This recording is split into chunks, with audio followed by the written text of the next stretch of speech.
সমাজের লজ্জাহীন মেয়ে। গ্রামের নাম কালীগঞ্জ। এখানেই বড় হয়েছে রূপসা। গায়ের রং উজ্জ্বল, চোখে অদ্ভুত এক দৃশ্য। ছোটবেলা থেকেই সে একটু অন্যরকম। যখন সবাই পুতুল খেলে তখন রূপসা গাছে চড়ে, বই পড়ে, ছেলেদের সঙ্গে খেলাধুলো করে। পাড়াপড়শির লোকজন বলতে শুরু করলো, মেয়েটার লজ্জা শরম কিছুই নেই, কী যে হবে ওর।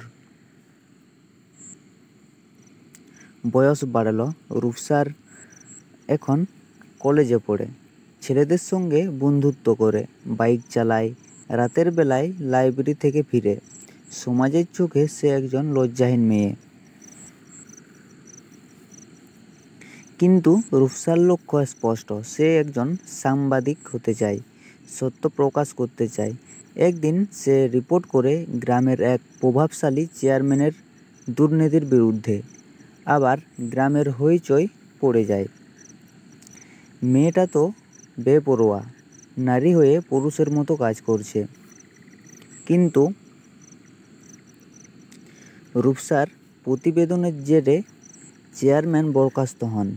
গ্রামের স্কুলে নতুন ভবন তৈরি হয়, গরিব কৃষকদের অধিকার ফিরে আসে।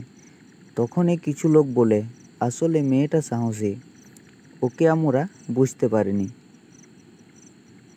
শিক্ষণীয় শেষ কথা, সমাজ যাকে লজ্জাহীন বলে আখ্যা দেয়, অনেক সময় সেও হয় অন্যায়ের বিরুদ্ধে সাহসী কণ্ঠ।